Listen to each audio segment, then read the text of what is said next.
I still believe. I believe that a miracle can still happen. I believe that God can still do the impossible. I believe that the things that I pray for will come to pass, and they will come to pass in time and in style. A beautiful way to be encouraged at this point in time is coming from BBC Worship. I still believe, featuring Kelly Lewis and David Frazier.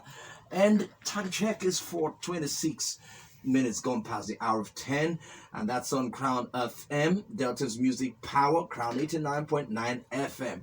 And in case you've forgotten, this is the Weekend Breakfast Show with yours truly, Shola Leeds, and we've been having a great time. I like to think you're having listening to great songs, enjoying yourself, relaxing, getting yourself ready for the rest of the weekend and on Sunday as well. At this point in time, we are going to get into something really quick.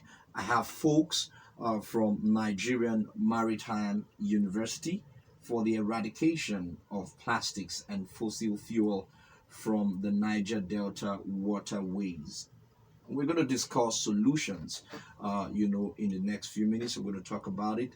This is one area of our society, especially in the Niger Delta, that needs a little more exploration. Being able to give people information so that we can understand the nitty-gritty, the dynamics of that sphere. And so we have folks, like I said, from Nigeria Maritime University, and this is what we are going to discuss in the next few minutes. Good morning, my brothers. Okay. My name is Ikem-Nwosu, Vegetable Promise, and with me, my colleague is. We are from the Department of Marine Environment and Pollution Control of the Faculty of Marine Environmental Management in Nigeria Maritime University of Kerenkoko in Delta State, Nigeria. All right, thank you. You are welcome. The name again? Ikem-Nwosu. Ikem-Nwosu, and then Adebayo Oluwafemi. all right, Ikem-Nwosu and Adebayo Oluwafemi. You are welcome on the show, and so we'll get straight to it. What is I already put out what we want to talk about, but then let's get to it. What is the purpose of coming to the radio? Like, why do you think it's important for the vast majority to hear? Of course. We're currently running a project which is centered on the eradication of fossil fuels and plastics from the Niger Delta waterways, and part of it is environmental awareness. So we've thought to use this wonderful medium which Crown FM has given to us to inform the public of plastics and fossil fuels in our environment and our health and the solutions to this problem. So I'll be talking about plastics and my colleague will be talking about fossil fuels. Okay, so what then? Okay. What are plastics now? What are the problems of plastic? Yes, we must first date back to the origination of plastics, which came to origination from the late 19th century and the early 20th century. Okay. And it's it's intriguing that it took only 100 years to get this into our day-to-day activities, and we can look into our environment and we can see how common this plastics has become in our environment. We can see that plastics are being used to package like soft drinks like Coca-Cola, Pepsi, our drinking waters too, forgetting this negative impact into our health and our environments too. Okay, great. So So we must also note that there are two types of plastics, the macro and the micro. Micro are the ones we can see with our naked eyes, and the macro are the ones we can see with our naked eyes. sorry, you said the macro? Yes, and the micro. Okay. So the macro, when we talk about the macro, we can relate it to our buttons. Our buttons are made of plastics too. The plastic bottles we use in packaging our Coca-Cola, Pepsi, and our drinking waters too are made of plastics too. And we can look into our plastic chairs too. They are all macro plastics. Then when we talk about the microplastics, the public must know that, for example, our toothpaste, our cosmetics, our wash soaps are made of plastics. Microplastics are said to be found in this by scientists too. Even our underground waters, it's very intriguing that plastics are even found there, and even the deepest parts of the oceans and unexpected places like in the air too, on mountain tops and our environment, like even our gutters too, we tend to find plastics. That is how bad this plastics has come to affect our environment too. So how? Yeah, maybe I should put it better again. How do they get into the environment? Okay, yes, it's because it's been planned in the last century, the 20th century, to get this into use because of its durability and how cheap it is, and knowing the fact that it's a very high insulator to electricity. That is why it's been common in our environment, and it's been very affordable by the citizens. So that's how they get into our environment. And even in our packaging industries, our shipping industries, yes, they use this plastics because it's durable, it's easy to move with. That's why it's very common in our society today. All right. So, what can you say is the potential or are the Solution. potential solutions Yes, of course. to plastic pollution? Okay. Plastic pollution, noting this, when we talk about the solutions, it's not going to only the citizens, as to what I've said, the common consumers are not the people to be held responsible, but the government creating policies, organizations, even the manufacturers packaging their products with eco-friendly products.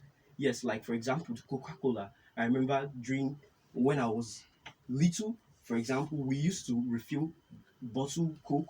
We will have to return the bottle Coke back to the company and refill it, and that helps to control plastics in our environment. But today, plastic Coke is very, very common, and this has made plastics very common in our environment, where no one cares how it's being disposed and how it's being recycled. It's very tragic that only 9% of the plastics produced globally is being recycled, and 12 being incinerated, that is burnt into ashes. The rest of the 79% ends up in our environment and even in our marine environments too. Yes. Okay, let's maybe we should direct our attention to Oluwafemi, right? Yes, sir. Yes. So, what can you say are the substitutes for these cheap plastics, that are being sold to people? When we're talking about the substitute for the cheap plastics that being everywhere, I think we need our packaging industries and need to start using eco-friendly products as a packaging material, and our government needs to take responsibility. Policies, the policies and implementation, there's in Nigeria, we've always made policies. What are the implementations of those policies? Okay, of recent, I think I was listening to a program where it says sachet alcohol and in pet bottles we are going to be banned. I think that is a welcome idea, due to the fact that it is being rampant. Sachet, when we're talking about plastics, we are not only talking about the bottle cokes. We are talking about the sachet, the nylons, the nylons, and we use as packagings. Okay. If we look at developed countries, they are using eco-friendly products that can easily be degraded and recycled Yeah. as packaging material, and that is a welcome idea. All right. Shouldn't we delve right into fossil fuels? Fossil Yeah. fuel. What is fossil fuel? If we should ask what is fossil fuel, every one of us think fossil fuel is just the crude oil we use or something. No, crude oil and fossil fuel is more than that. Fossil fuel is divided into three. We have the gaseous one, which we call the natural gases. Then we have the liquid, which we call the crude oil. Then we have the solid, which are the coal. But I will be talking mainly on the crude oil for now, due to the fact that we're looking at the Niger Delta. Okay. Now, these fossil fuel have been trapped and they're being exploited. During this exploration processes, a lot of things come in places. One, the oil spills into the ocean, which is very, very bad for the marine environment because of its effect on the biodiversities. Those are the living organisms inside the ocean, and which is directly or indirectly going to affect us. Business wise, it is going to affect us, and ecologically speaking, it is going to affect us due to the coming in place of global warming, which is affecting serious environments and countries and communities right now. Okay. Especially in the Niger Delta, which is closer to the water or to the marine environment. Flooding due to the high level of sea rise, or the sea level rising.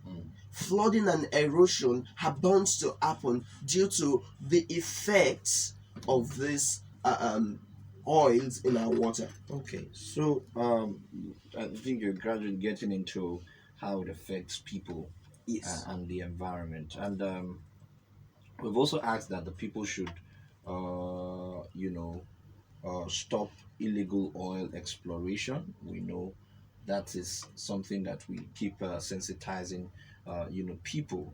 We've asked them to stop illegal exploration, knowing quite well that they have been stripped of their source of livelihood by the government and oil companies. How do you expect them to do what they have been advised?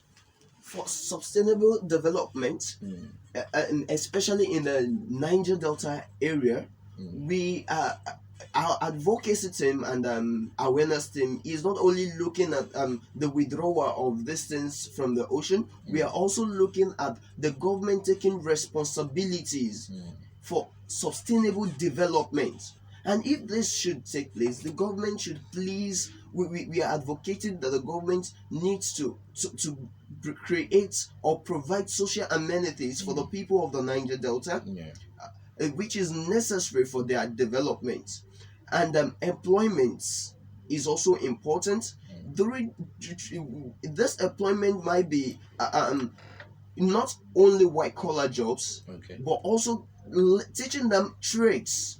There has been this introduction of trade subject into the classrooms. I think it needs to also be practicalized. With this, the government should help them practicalize trade, since the fishing has been cut off their career. So the government should help them with amenities, helping them with trade, and we need to divert into renewable energy. Okay, just in case you're tuning in, this is of course Crown 89.9 FM Delta's Music Power, and I'm with folks from Nigerian Maritime University, and we're talking about the eradication of plastics and fossil fuels from the Niger Delta waterways, and we're discussing solutions. And I have Oluwafemi, I beg your pardon, with me, and Ikem-Nwosu. And so, as we begin to wrap up the show and this particular information we're giving out, noting that the president of Nigeria said that at that COP 26 that Nigeria can stop oil exploration until 2060. What can you say about this? Due to the fact that our budget right now is basically on oil, and for the sustainable development, I think we'll be just pleading on the government to bring in policies and implementation of policies to curb this the fossil fuels from getting into the oceans. And we'll also be making more awareness, and that is why we'll be pleading on partnership and sponsorship from people all over the Delta. We are also asking them to follow us on our social media handle at Green Delta. And yes, at Green Delta on Facebook. And talking about sustainable development here, when we say sustainable development, we speak about the ability to meet our needs without hindering the ability of future generations yet unborn to meet theirs. So that's why we're asking for sustainable development. Thank you very much, Ikem-Nwosu and Oluwafemi, for taking our time to give us this important information right here as we spend the last few minutes. We've been talking about eradication of plastics and fossil fuel from the Niger Delta ways, and we have been able to discuss solutions, and I believe that you've been listening, and it's been highly educational since we started, and we would be going on for a short break, and then we'll be back. But I want to thank you very much, Oluwafemi and Ikem-Nwosu, for such a great time that you have been able to use to educate the public on eradication of plastics and for. Thank you very much. Thank you. Thank you very much. And okay, yeah, still on.